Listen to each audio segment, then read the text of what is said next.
The invitation came through official channels, which meant it was technically a request and practically an order. Commander Iseult Harmon, our liaison officer aboard the joint vessel Harmon's Wake, called me into her office on a Tuesday morning and slid a printed translation across the desk. I picked it up and read it once, then read it again, because the first time I thought I'd misunderstood the tone. The Vareth Hegemony's navigation installation aboard the flagship Selene Spire was, according to the message, the most sophisticated stellar routing system in the known explored volume, and the hegemony wished to demonstrate it to their human partners in a spirit of mutual learning and collaborative growth. There was a footnote appended below the formal header in slightly smaller text, said Commander Harmon was welcome to bring a navigation-grade crew member of her choosing to observe the full presentation. I was the only navigator on board, so there wasn't a lot of choosing involved. Commander Harmon watched me read the footnote. She had the expression she usually wore when delivering news she found mildly entertaining and professionally inconvenient in equal measure. A very specific expression, compact, the kind that never showed up in official photographs. They want to show you their computers, she said. I gathered. See demonstration. They've been running it for every liaison ship in the sector. Apparently, the Deep Route navigation installation just passed its certification audit, and the hegemony wants the diplomatic community to know about. She leaned back. You go, you look impressed, you come back. We file a report, it's a handshake. How impressed am I supposed to look? She thought about that for a moment with the seriousness the question deserved. Sufficiently. Don't overdo it. Don't underdo it. Find the middle register. She paused, and her eyes went to the jacket hanging on the hook by my door, specifically to the rectangular bulge of the notebook in the inside pocket. Maybe leave the notebook at home. I did not leave the notebook at home. The shuttle ride over was 23 minutes. Thesiv, the Vareth junior officer assigned to escort me, was already aboard when I arrived at the bay. He was tall. Most of the administrative cast are something about the bone structure of the elongated cranial type they favor for desk work. And he had the smooth slate blue complexion that the hegemony's senior families tend toward, unmarked and even with the faint iridescent quality that comes out in strong light. He stood when I came in, offered a formal greeting in his own language, and then repeated it in standard, and generally treated the entire event with a professionalism that I found restful after a week of liaison paperwork. He didn't say much on the ride over. He pointed out the spire on approach. The ship was visible through the forward port, enormous and brightly lit. Class of that makes you a vessel aware of the architectural ambition involved in building it, and gave me a short briefing on the installation's layout and the names of the navigation staff I'd be meeting. He pronounced my name correctly on the third try, asked me to correct him on the second, and showed no embarrassment about the correction, which was a good sign. The Spire was a large ship.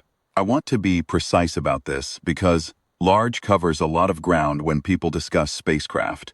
What I mean is that the Spire's navigation bay alone was roughly the footprint of a small municipal airport. The ceiling was high enough that the upper instrument clusters were lost in a kind of deliberate architectural ambiguity, softly lit from behind by panels the color of deep water. The floor was polished to the point where you could see yourself in it if you didn't look down. I spent the first minute in the bay making a conscious effort not to look directly down, because I have a mild issue with that kind of reflective surface, and the professionalism of the situation did not seem to call for acknowledging it. The navigation staff were assembled near the central display platform. There were 6 of them, 3 who appeared to be seniors based on the cut of their uniforms, 2 who read as mid-grade, and Thesiv stayed slightly to one side in the way junior officers do when they are accompanying a visitor and have been told in advance to be visible but not prominent. Navigation Chief Orith Sev introduced himself first. He was shorter than the others, still taller than me, but by a smaller margin, with the kind of stillness in his face that comes from spending years in command positions where the wrong expression at the wrong moment has consequences. He was polished without being slick. He spoke standard well. The careful attention to pronunciation of someone who had learned it as a professional tool rather than a conversational one. "Petty Officer Calloway," he said. He got my rank right on the first try, which I noted. "Welcome to the Selene Spires Navigational Operations Center. We are very glad to have a human navigator observe this installation directly. Thank you for the invitation," I said. He glanced at my jacket. The corner of my notebook was visible from the inside breast pocket. I keep it in there because the outside pocket of the jacket wears through faster from repeated removal. It's a small notebook, the kind with the dark covers and graph-ruled pages, and I'd had this one for about 8 months. "You have brought writing materials," he said. "I take notes." His expression arranged itself into something warm and benign. The two navigators nearest to him shared a look, brief, sidelong, private in the way that looks between colleagues are private. The kind of exchange that doesn't need words, because both people are already thinking the same thing. It wasn't hostile. It was the expression of two professionals who have simultaneously registered something that they find charming, the way that old habits and outdated methods are charming. Functional within their limits, sweetly beside the point. "Of course," Orithsev said. "Please, observe." The demonstration was thorough. I'll give them that unconditionally. The nav core was a distributed system. 14 sensor arrays, feeding a central processing architecture that maintained a continuously updated gravitational survey of the full transit volume. The predictive drift model refreshed every 6 minutes. Each update pulled from the hegemon's consolidated astronomical database, cross-referenced against real-time sensor telemetry, and historical transit data from the past 3 decades. The interface was 3-dimensional, projected above the main platform in layered light. Each planned transit corridor rendered in a different color family based on confidence level, with the high confidence routes in pale gold and the lower confidence alternatives in shades of cool blue. The system could plot a 12-jump deep lane route in approximately 8 seconds. I watched it do it 3 times during the first portion of the demonstration. Orithsev's colleagues walking me through the output at each stage. The final route was overlaid with a statistical summary, projected drift variance, gravitational anomaly markers, maintenance interval recommendations for drive systems. It was, in every practical sense, significantly faster and considerably more comprehensive than anything currently fielded by human navigation services. I wrote that down because it was true and because my job on this tour was to produce an honest assessment. I wrote other things too. My notation system is based on an older manual methodology, which means it doesn't look like anything in current professional use to anyone who didn't learn from the same tradition. To an outside observer, it probably looked like I was making decorative marks while the Verith staff presented. I was aware of this. I didn't stop. Orithsev noticed, about 20 minutes into the presentation, whilst one of his colleagues was running through the variance modeling on a planned Sector 6 approach, he drifted toward me with the unhurried movement of a man who has something to say and has decided to say it pleasantly. "You are transcribing the demonstration?" he asked. "Broadly," I said. "In your own notation?" "Yes." He looked at the open page. I had 3 columns running, one for the route parameters they'd shown me, one for my own cross-calculations running parallel, and one for observations. The observation column had about 4 entries. The cross-check column was longer. "The human navigational tradition maintains a strong emphasis on manual computation, I understand," he said. Was careful. Careful in the way that experienced people are careful when they want to discuss something without appearing to dismiss it. Paper-based records and hand calculation. It's a tradition that goes back a considerable way. "It does," I said. "You calculate routes by hand, personally?" "When I can, for checking." He let that sit for a moment. His 2 senior colleagues had rotated to face us in the natural way that people rotate when a side conversation develops within earshot. The colleague on the left, I never caught his name, only that we as the senior route planner, said something in Verath that the translate rendered approximately as a comment about methodology, compatibility, and a reference to pre-integration navigation systems, the exact phrasing of which was just diplomatic enough that I couldn't quote it, as condescending if asked later. Orithsev smiled. It was a good smile, practiced without being false. There is genuine value in understand the foundational principles. Even when practice has advanced substantially, some of our own academy programs still include the manual derivation coursework for exactly that reason. It builds a different kind of relationship with the underlying geometry. That's what my instructor said, I said. Oh? He seemed genuinely interested. She was a traditionalist. She was someone who got stranded once because the system failed and she'd never learned to do it any other way. I paused. After that, she was a traditionalist. He nodded, and the nod had the quality of a person storing an anecdote for later. The colleague on the left had turned back to the display. The colleague on the right, broader built, with a more animated face, was watching me with a kind of open, comfortable curiosity, the sort that says, "I'm not making fun of you. I'm genuinely interested in what you think you're doing." It's a particular flavor of condescension that doesn't feel like condescension in the moment, which is what makes it effective. I turned back to my notebook and kept writing. The demonstration continued. Orath Sev's colleague, the route planner, whose name I finally caught as Verath something I couldn't reproduce in standard, moved on to the route optimization protocols, and it was genuinely sophisticated work. The system didn't just plot routes. It maintained a continuous background analysis of hundreds of possible alternatives, dating their viability in real time, so that if a corridor became problematic mid-transit, the rerouting was near instantaneous rather than requiring a new calculation. I wrote that down in the observation column because it was the most practically significant difference from human methodology I'd seen so far. Somewhere, in the 25th minute, I noticed the atmosphere in the room had settled into something comfortable. The senior staff had moved from the slightly heightened attention of people presenting to an important guest into the easier posture of people, a thing to someone who is clearly interested, but clearly not in the same league. The notebook was probably part of it. The notebook is the kind of prop that confirms a certain assessment once the assessment has been formed. Once you've decided that someone is operating with older tools, the sight of them using those older tools is simply further confirmation. There's a circularity to it that makes it almost impervious to new data, right up until the new data is impossible to ignore. Orath Sev drifted over to me once more during this portion. He was more relaxed than the first time.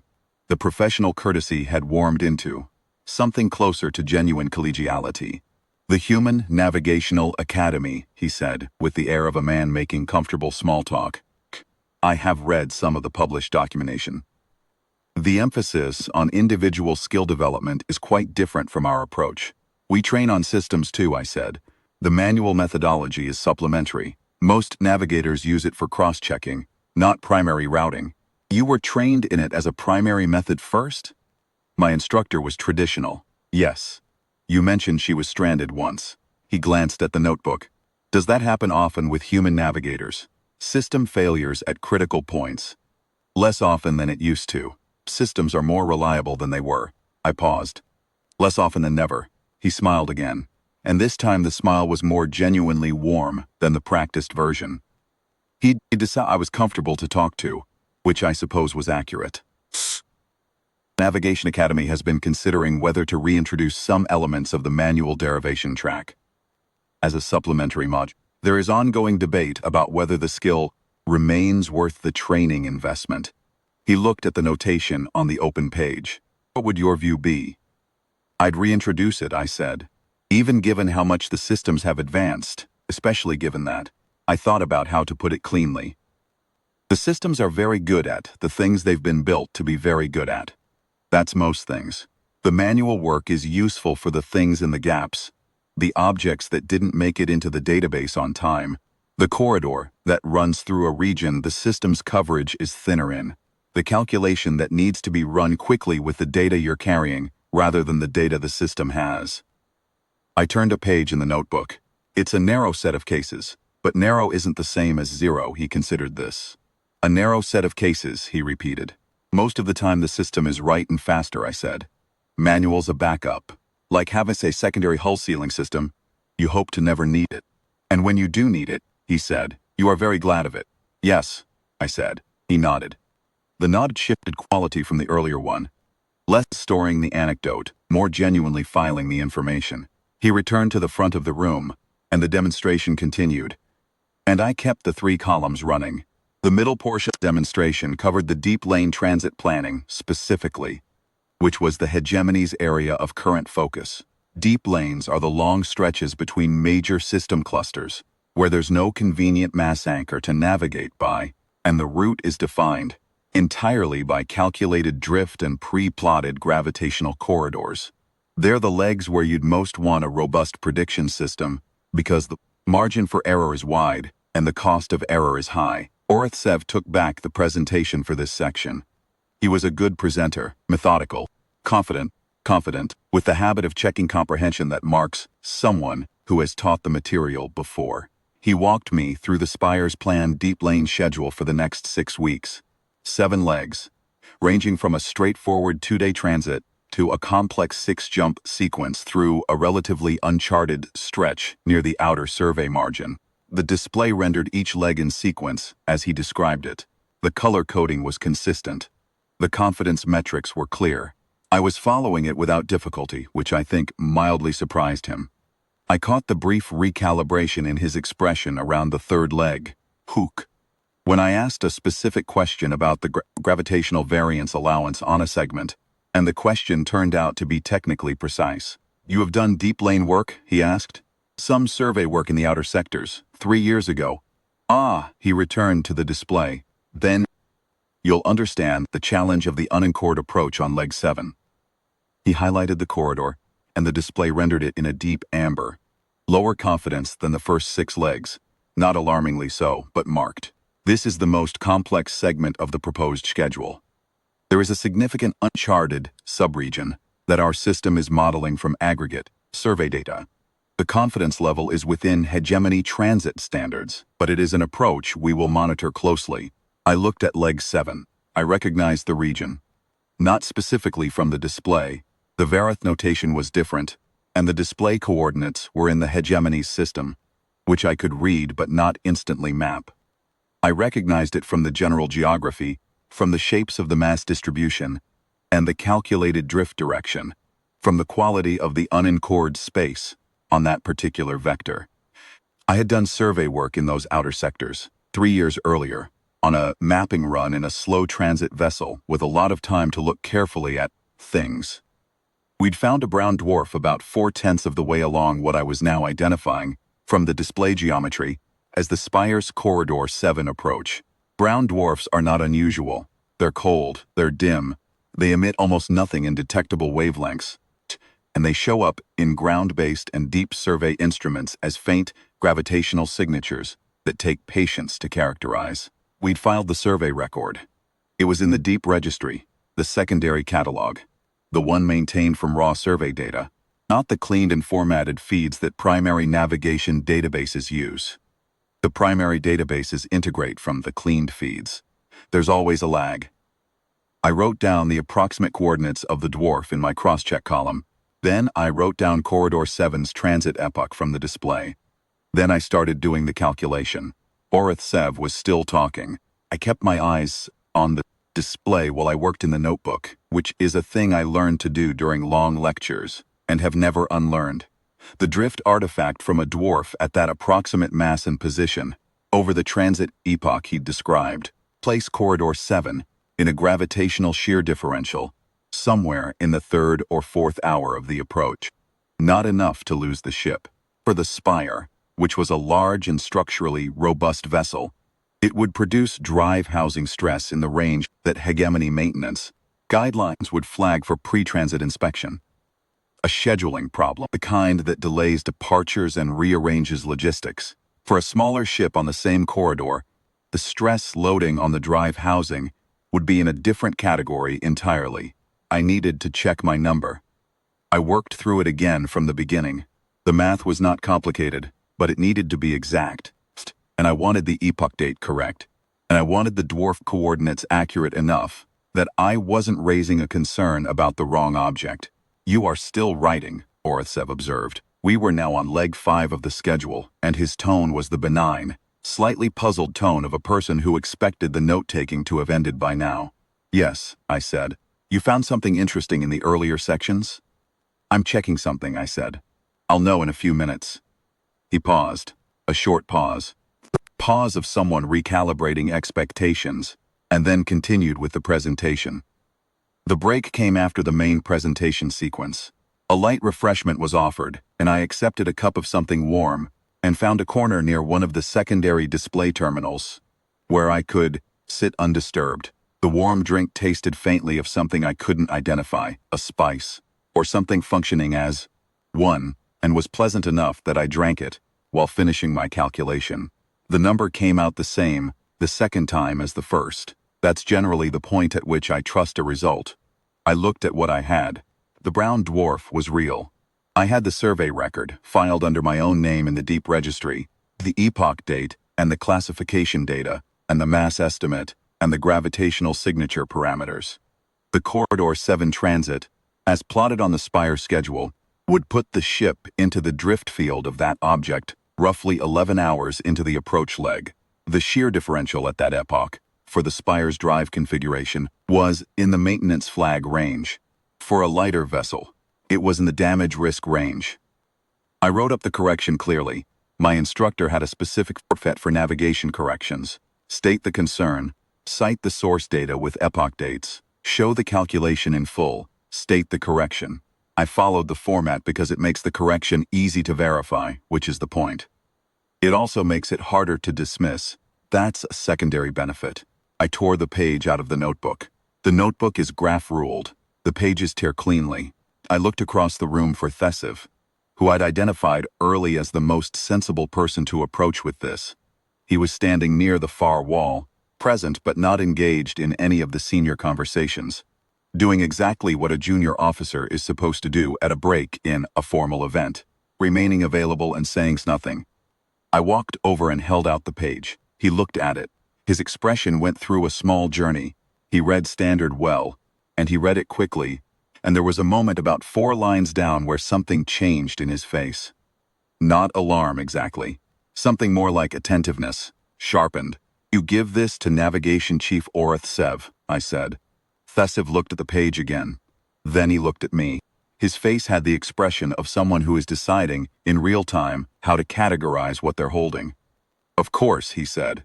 He took the page. The second half of the demonstration covered the sector edge extensions and the adaptive routing protocols for emergency rerouting scenarios.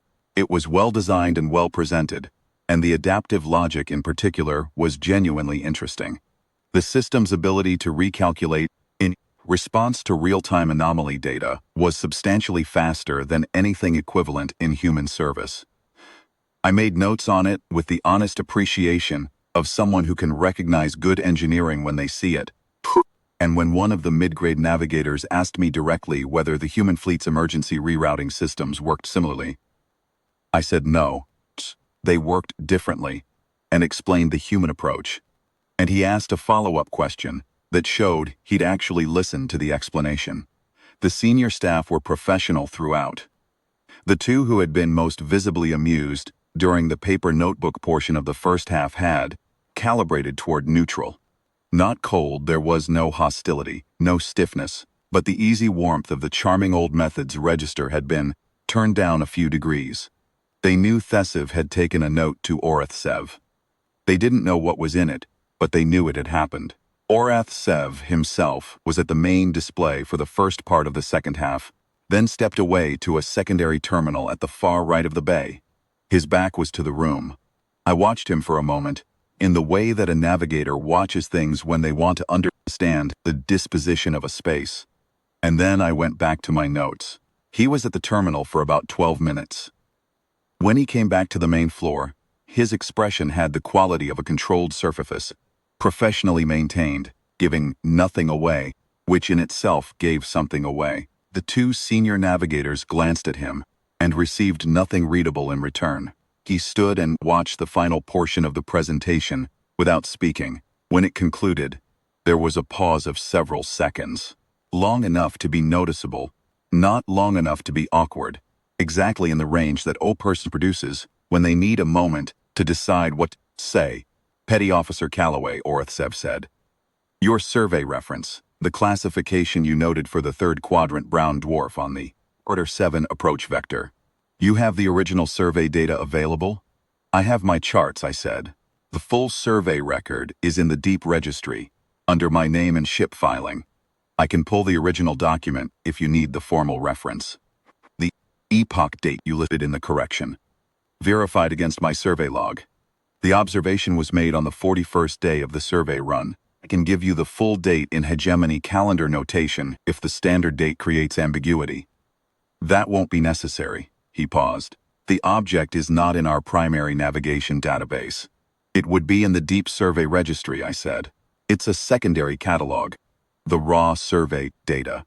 Before it goes through the cleaning and formatting process for primary database integration, there's usually a lag between deep registry filing and primary integration. Could be anywhere from 1 year to 5, depending on object classification and database maintenance cycles.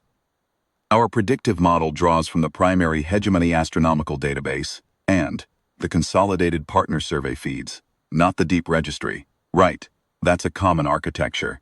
The deep registry is slow, and most objects in it aren't navigation relevant, so it doesn't make sense to integrate continuously. Occasionally, something in it is navigation relevant, and the lag creates a gap. He looked at me with the focused attention of someone who is listening to a thing being explained, and finding that the explanation is cleaner and more direct than they expected. This was one of those occasions, he said. Yes, his colleague, the senior route planner, whose name I still didn't have, had very carefully found something to look at on the instrument panel to his left. Not ostentatiously, just quietly redirecting his attention, in the way that people redirect attention when they want to give two people space to finish a conversation. That has implications. The Spire's next scheduled departure includes this transit leg, Orthsev said. I know. I noticed the departure window in the second part of the presentation. In 4 days. I know. You identified the discrepancy during the first portion of the demonstration. I noticed the region was familiar about midway through your leg 7 section. I spent the break verifying the calculation. I paused. I wanted to be sure before saying anything. He was quiet for a moment. You were working through the calculation while the presentation was continuing. Yes, in the notebook. Yes. He looked at my jacket pocket. The notebook was back in it, bulging the same way it had been when I'd walked in. Tss. He looked at it the way you look at something you have been thinking about incorrectly, and are now thinking about correctly, and you can see the shift happening, but haven't finished processing it yet. I owe you a revision to some of my earlier remarks, he said. You didn't say anything incorrect, I said. Manual calculation is slower, your system is faster, your coverage is more comprehensive than mine. All of that is true. The system missed an object. The system didn't miss it. The integration lag means the system doesn't have it yet. The object is in a catalog your system doesn't pull from in real time. That's a data architecture limitation, not a modeling error. Your model is doing exactly what it's designed to do. He watched me for a moment. You are being precise about this. It's a meaningful distinction. Your system is good. The gap is a pipeline problem, not a system problem. A pipeline problem is much easier to fix. His colleague on the right, the broader built one with the expressive face, who had been watching this exchange with the attentiveness of someone learning something they hadn't expected to learn today, let out a short breath, not a laugh exactly. The controlled cousin of a laugh, briefly permitted and then recalled. Orthsev nodded, one short nod. We will file an integration request to accelerate the deep survey registry sync. That'll help, I said. Once the lag is closed, this kind of gap shouldn't recur. I will also revise the pre-departure verification protocol to include a cross-check against the deep registry for active transit corridors. Good idea as a standard procedure. Definitely a good idea, I said. He looked at me again, and there was something in his expression that I found harder to read than most of what I'd seen from him in the past 2 hours. Something that was trying to be neutral and hadn't quite decided whether it was succeeding. The manual verification caught what the system did not, he said. That is the fact of the matter. This time, I said, in the sectors I happen to have worked in, with objects that happen to be in my charts, your system catches things my charts don't. Different coverage, different gaps. But in this instance, yes. They ran a full verification check while I waited. Orath Sev gathered his navigation staff, and they worked at the terminals along the far wall for about 15 minutes. I could see the shape of what they were doing from where I sat. The system architecture was similar enough to systems I'd worked with that the flow was legible. But I kept my distance and let them work without hovering. The verification had a particular quality to it that I recognized. When you are checking something you expect to find confirmed, the work has a flowing economy. You move through the steps steadily, and there's a kind of forward momentum to it. When you are checking something and not sure what you'll find, the work is different. More pauses, more deliberate backtracking, more people leaning over each other's shoulders to look at the same line of data. The verification going on at the far wall had the second quality. Two of the mid-grade navigators were running parallel tracks, which is what you do when you want to make sure the answer isn't a calculation error in the check itself. I used the time to finish my notes on the second portion of the demonstration. The adaptive routing protocols were the most interesting thing I'd seen, and I wanted to have the description clearly recorded before I started forgetting details. Cross-check column in its section was shorter than the earlier one. The second half of the presentation hadn't flagged anything that needed chasing. Thesiv came and sat near me. Not close enough to be conversation, just near. The positioning of someone who has decided to be available without requiring any attention. I found it restful in the way that competent, unobtrusive people are always restful. "This is going to change the departure timeline," he said, after a few minutes. "Probably a day or two," I said. "They'll want to replot the Corridor 7 approach, and they'll want engineering to run a pre-certification on the drive housing before they go through any modified route. Standard procedure after a routing revision this close to departure." "You know our procedures?" I looked up the hegemony transit standards before I came. Commander Harmon likes to have the relevant regulatory context in advance. He was quiet for a moment. "You researched our procedures before the tour. It seemed relevant, and you pulled your charts for the relevant sectors. Before any transit, I pull the charts for the relevant regions. It's a habit." He processed that. The verification work was continuing across the room. I could see one of the mid-grade navigators pulling in a secondary screen to cross-check something on the deep survey entry, which meant they'd found the registry record and were reading it against the corridor parameters. The other one said something quiet to the first. They both looked at the number. Neither of them looked surprised exactly. But there was a quality to the looking that suggested they had both been hoping the number would be different. "You knew there was something to check," Thesiv said. "It wasn't quite a question. I didn't know anything specifically. I just recognized the region when I saw the corridor on the display. I thought about how to explain it and settled on the simplest version. I survey. When you survey, you remember the regions you surveyed. When you see a corridor running through a region, you remember, you check what you want to know about it against what's being claimed about it. Reflexively, more or less. While someone else is presenting, I wasn't being rude. I was listening to the presentation and running the check at the same time. He made a sound that might have been agreement, or might have been a Verith vocalization I didn't have a translation for. I didn't push for clarification. Across the room, one of the mid-grade navigators walked the verified output to Orath Sev. Orath Sev read it standing up, without expression, and read it again. Then he said something to his route planner colleague, in a tone that was too low for the translator to catch. The route planner looked at the printout, and said something back, also quiet. Broader built one, the one with the expressive face, had been watching without speaking, and when the printout made its way to him, he read it with the focused attention of someone who would prefer to find an error in it, and has concluded, there isn't one. The verification finished.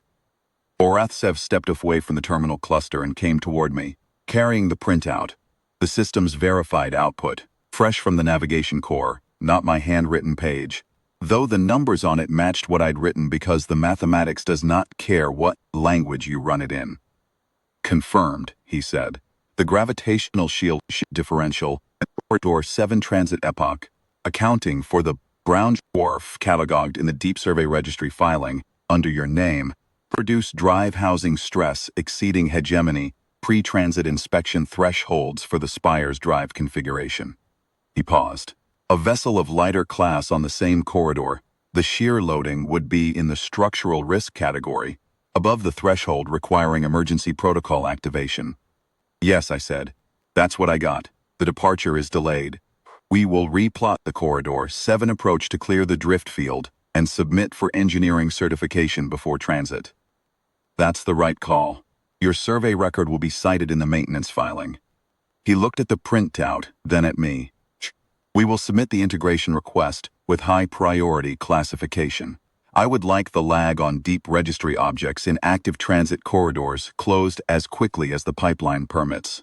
The survey registry office will move faster if the request comes through diplomatic channels with a strong flag, I said. Commander Harmon can facilitate that if you want to make the request formally. He looked at me for a long moment. You are being very cooperative, he said, in the tone of someone finding the word they want and not being entirely satisfied with it. It's a good system you've built, I said. The gap is in the pipeline, not the model. It's worth fixing quickly. We thought the same thing about the human methodology, he said, and the honesty in it was more direct than anything he'd said in the previous 2 hours. Not apologetic. He wasn't the kind of man who apologized by implication, but precise in the way that precise people are precise when they want to acknowledge something accurately. Manual methods miss things too, I said. My charts only cover the sectors I've worked in. Your system covers orders of magnitude more volume. A navigator who only used manual charts for deep lane work in unfamiliar sectors would be flying blind, but not in the sectors they know. In the sectors they've surveyed, with objects that made it into their charts, which is a subset. A relevant subset, on this occasion. On this occasion, I agreed. He held the printout for a moment, looking at it without seeing it.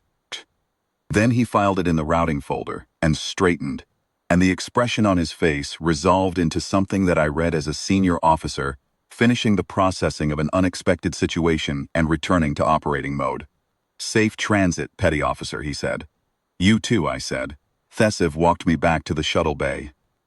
The corridors of the Spire were quiet in the mid-cycle lull, just the ambient hum of a well-maintained ship and the occasional passing crew member who made way smoothly without apparent curiosity about the human being escorted toward the departure level. How many of these tours have you done? Thesiv asked.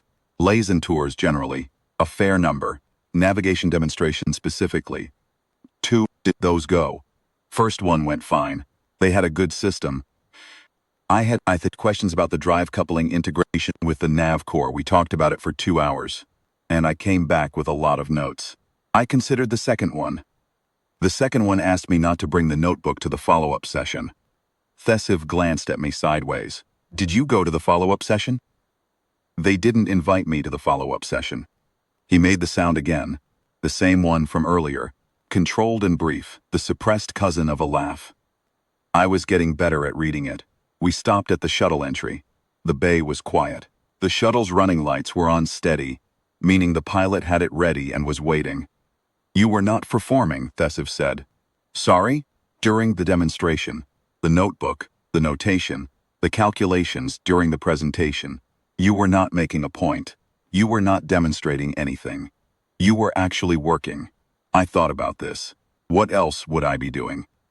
He looked at me with an expression I'd been building the vocabulary for over the past few hours, the Verith equivalent of someone deciding whether to see a thing and concluding that the most useful thing they can do is say it plainly.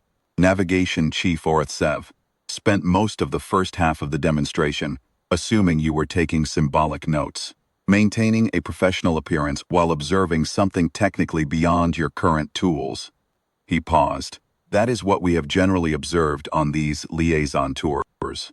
The human visitors are present, they are engaged, they ask appropriate questions. They are not working the way you were working. I was on a liaison tour, I said. I was told to look sufficiently impressed. Were you? I thought about the adaptive routing protocols, the confidence tier color coding, the 8-second 12 jump calculation. Yes, genuinely, it's a good system. But you were also running a parallel calculation from the moment you recognized Corridor 7. I recognized the region. I checked what I knew about it. While someone else was presenting, without saying anything, it seemed rude to interrupt before I'd confirmed the number. He looked at me for a moment. That is a very particular definition of rude, he said. I've been told that before, I said. Commander Harmon was on the bridge when I got back, going over something with the duty officer, that she finished in a few sentences as I came in. She turned and took me in with the practiced efficiency of someone who has been reading returning personnel for long enough to draw preliminary conclusions from posture and expression. You look like you're writing the report in your head, she said. I've been writing it since the shuttle. She waited. It went fine, I said. Good system. Genuinely impressive. I'll have positive things to say in the formal assessment. And I sat down at my terminal and pulled up the log. I flagged a routing discrepancy in their Corridor 7 deep lane approach. Brown dwarf in the transit corridor. It's in the deep survey registry, under my name from the outer sector run 3 years ago. It hadn't integrated to their primary database yet. The room was quiet. The duty officer was making a commendable effort to concentrate on the secondary display. You flagged a routing discrepancy, Commander Harmon said. It would have produced drive housing stress above their maintenance threshold for the spire. For a lighter vessel, structural risk, during the demonstration. During the break. I identified the region during the demonstration and spent the break calculating. I gave them the correction at the break, with the notebook. The calculation is in the notebook, yes, with the source citation and the epoch dates. She sat down. It was the sitting down of a person who has received information that is reordering a picture. They're delaying departure, I said. Corridor 7 replot and drive certification should be a day or two. They're also submitting an integration request for the deep registry sync. I suggested they go through diplomatic channels for the priority flag. I said you could facilitate. I can facilitate, she said in the tone of someone agreeing to something while still processing something else. Entirely. Their system is genuinely good, I said. The gap is in the data pipeline, not the architecture. Once the registry lag is closed, this kind of thing won't recur for them. They were doing a courtesy demonstration. Yes, they invited you to look at their computers and come back impressed. I am impressed. I said so. And you also flagged a routing discrepancy. It seemed like the useful thing to do. She looked at me for a long time. The duty officer had given up on the secondary display entirely and was engaged in a thorough inspection of the floor. How did they take it? She said. I thought about Orithsev's face, the printout he'd been holding. The colleague who had found something to look at on the instrument panel. The colleague whose suppressed laugh had come out briefly before being recalled. Thesev looking at the floor near the shuttle bay earlier, not because there was anything interesting there. Professionally, I said, Navigation Chief Orithsev is a competent officer. He ran verification immediately, confirmed the calculation, filed the maintenance report, and initiated the reroute. By the book, the right calls in the right order. He was embarrassed. He was thorough, I said. Those things aren't mutually exclusive. Commander Harmon rubbed the side of her face with the back of one hand, gesture she makes when she is having a feeling she has decided not to have out loud. I told you to leave the notebook at home, she said. You suggested it? I suggested it as a recommendation. I heard it as a suggestion. She looked at me. I looked at her. Outside the port, the spire was visible in the middle distance, lit up and enormous. Its departure gantry still extended. Its Corridor 7 replot underway in the navigation bay I'd spent most of the afternoon in. Write the formal report, she said. Include the full methodology, the manual cross-check, the survey data, all of it. The registry office needs to see how the gap was caught. It'll read strangely, I said. Why? Because the way it gets explained is that I recognized a region on a display, pulled out a notebook, and caught an error in a navigation system that took 8 seconds to plot a 12-jump deep lane route. She considered this. Write it accurately, she said. Let it read however it reads. The formal report took me 2 evenings. I went through it carefully because the registry office log would become part of the integration request documentation. And the integration request was going to the Hegemony's Database Maintenance Authority. And I wanted the record to be complete enough that when they asked how was this found, the answer was unambiguous. I described the manual cross-check in the same detail I'd give any navigational methodology. Starting conditions, source data, epoch verification, calculation steps, result. The Brown Dwarf's registry entry was attached as an appendix with the full filing record from 3 years earlier. Or was reviewed by Commander Harmon, who made 2 small adjustments to the diplomatic framing and left everything technical exactly as I'd in it. It went through official channels the following morning. The integration request, with the priority flag that Commander Harmon's office added at the Hegemony's formal request, arrived at the Deep Survey Registry within a day. Processing clerk who handled it noted the urgency classification and the diplomatic flag and assigned it to the accelerated track. I know that because the registry office sends a processing confirmation to the filing navigator on record, and my name was on the survey entry, so the confirmation came to me. The catalog update went into the Hegemony's primary database integration pipeline within the week. The Spire departed 3 days after my visit. Corridor 7 had been replotted to clear the drift field by a safe margin, and the drive housing had passed its pre-transit certification. I know the departure happened cleanly, because the Hegemony's navigation office sends teen departure confirmations to liaison vessels in the sector, and the confirmation for the Spire's scheduled run came through the relay without any amendments. 3 weeks after the departure, a message arrived through the diplomatic relay from the Selene Spire. It was addressed to me, routed through the formal channel, because there was no personal messaging arrangement between our vessels. It was from Thesiv. The message was 4 words long. Transit complete, no issues. There was a period after each sentence. Thesiv was the kind of person who punctuated precisely, and who did not add words beyond what the situation required. I wrote it in the notebook. The notation system I use doesn't have a specific symbol for forward message from a junior officer on a slate blue flagship, confirming a navigational correction worked out in a graph-ruled notebook during a courtesy demonstration. So I wrote it in plain text, between 2 entries on sector margin drift calculations, and it sits there now, exactly as received, exactly as it should. My instructor used to say, when I was in the part of my training where I was impatient with the paper-based methods and wanted to know why we didn't just use the systems everyone else used. The mathematics doesn't care what tool you use to do it. The mathematics only cares whether you're right. I'd asked her once, late in the training, whether she actually believed the manual methods would stay relevant when the systems kept getting better. She thought about it for a while. She was not a fast answerer on questions she considered worth considering. The systems get better at what the systems are built to get better at, she said finally. They cover more volume. They model more variables. They update faster. All of that is real, and I'm not going to pretend it isn't. But the coverage is always bounded by the data that goes into it. The data is always bounded by what got collected and filed and integrated before the system needed it. She paused. The notebook is bounded by what I've seen. The system is bounded by what it knows about. Sometimes those overlap. Sometimes one covers what the other doesn't. A navigator who only has one of them is working with half a picture. I'd thought about that for years. I thought about it again. Sitting at my terminal on the Harmon's wake, Thesiv's forward message written in ink at the bottom of a page, Spire somewhere on the far side of the deep lane approach that had, by my calculation and Orithsev's confirmation, come out exactly right. I closed the notebook. Then I opened the log and started the pre-poll for our own next transit, because there were 3 sector regions in our upcoming route that I'd worked in before.